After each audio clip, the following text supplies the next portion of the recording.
नमस्कार मित्रों, मेरे स्पिरिचुअल कनेक्ट पे आप सभी लोगों का हार्दिक अभिनंदन है। आज मैं आप लोगों को रेकी के 10वें अध्याय के बारे में 10वां जो एपिसोड है उसके बारे में बताने वाली हूँ मित्रों। तो उससे पूर्व एक सुविचार क्या है मित्रों? हम इतने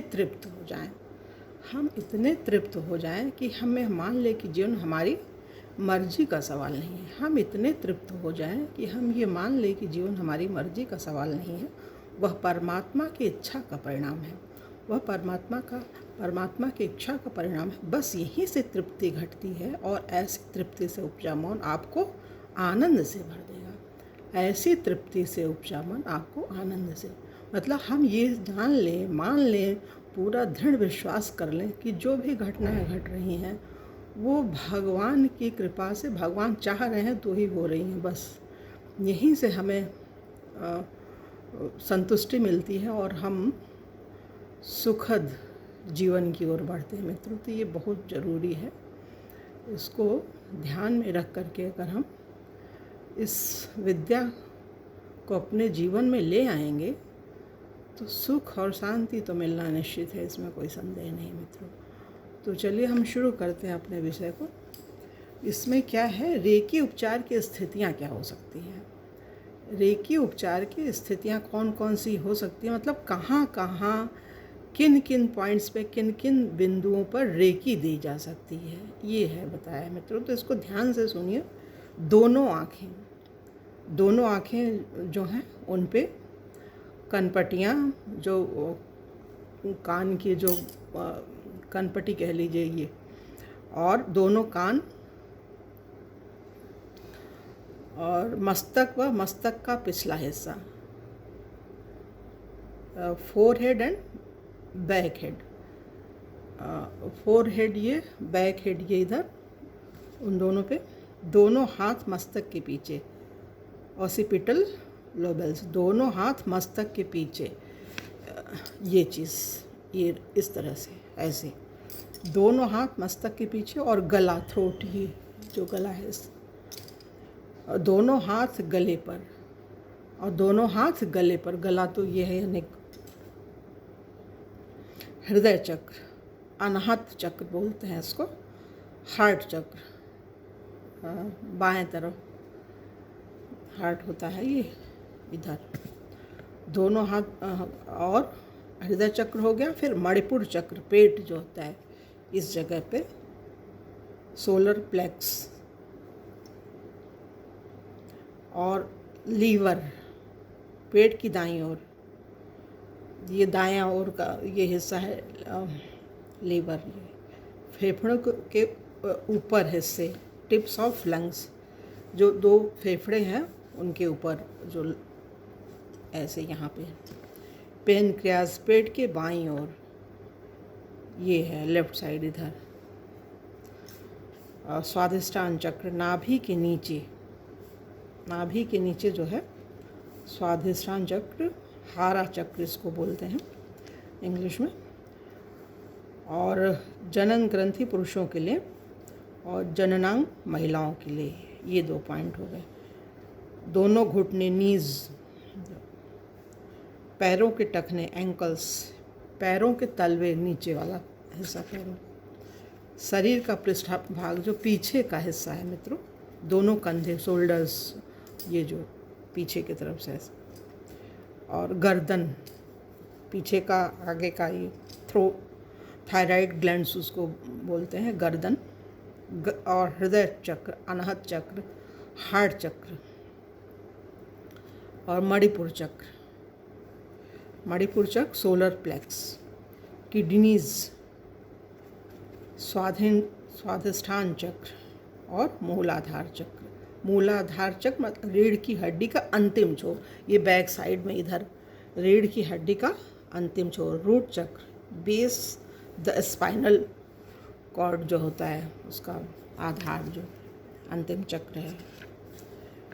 और रेकी, ये पहला है रेकी, मतलब 2 पार्ट में, एक में है 4 चक्र तक, और फिर दूसरे पार्ट में बचे हुए 3। तो ये इसमें जो है 4 चक्रों के बारे में बताया जा रहा है मित्रों, तो इसको ध्यान से सुने। मतलब दोनों आइज़ ये हो गई, मस्तिष्क के आगे व पीछे का हिस्सा, मतलब ये और ये ऐसे करके मस्तिष्क की दोनों साइडें, दोनों साइड ये ऐसे, दोनों हाथ मस्तिष्क के पीछे ये इस तरह से ऐसे, और कान ये यहाँ पे, ये चीन ये जो ये होता है ये ऐसे करके। और विशुद्ध चक्र, थायराइड चक्र, ये चीज़ ऐसे, लीवर यकृत पेट के दाईं ओर, ये यहाँ पे अनाहत चक्र,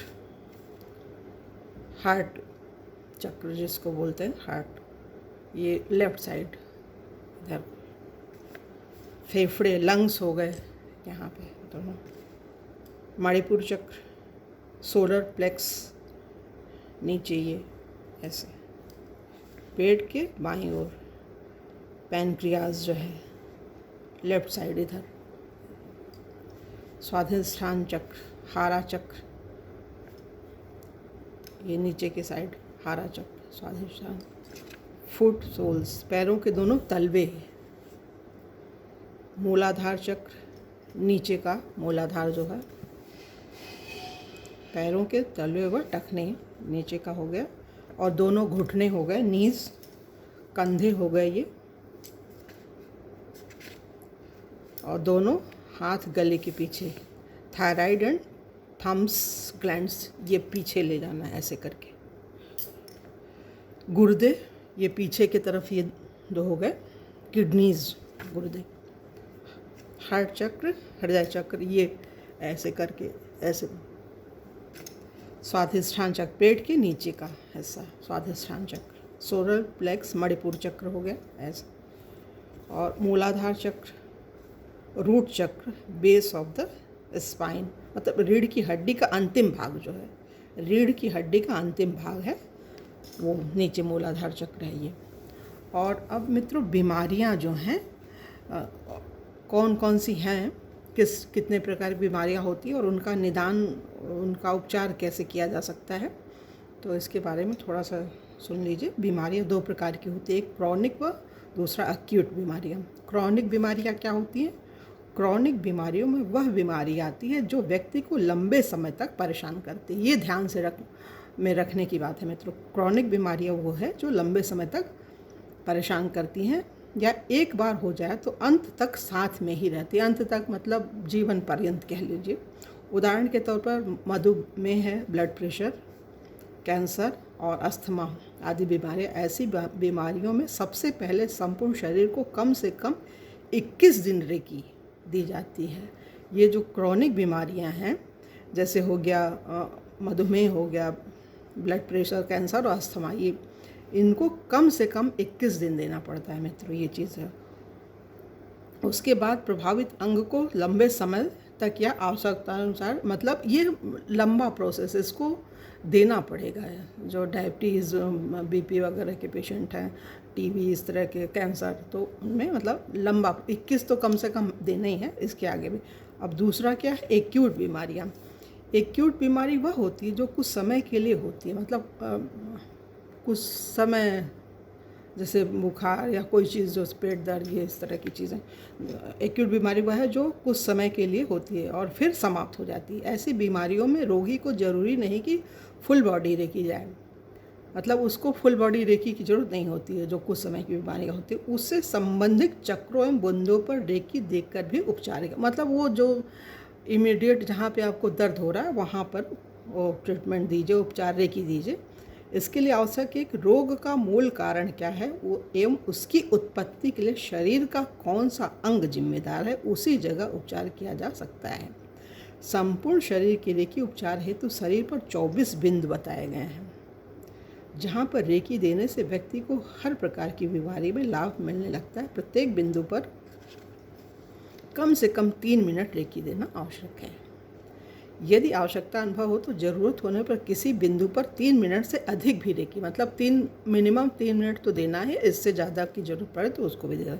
संपूर्ण शरीर पर रेकी देने के लिए 72 मिनट लगते हैं, परंतु ज़रूरी नहीं कि हर बार पूरे 24 बिंदुओं पर रेकी दी जाए। कई बार इन 24 में से कुछ विशेष बिंदुओं पर व प्रभावित अंग पर और उनसे संबंधित चक्रों को रेकी देने पर भी पूरा लाभ मिलता है। ऐसे ही कुछ बिंदु शरीर के अंग आगे बताए जा रहे हैं जिनसे लाभ ले सकते हैं। तो ये मित्रों हम आगे बताएंगे कल वाले एपिसोड में।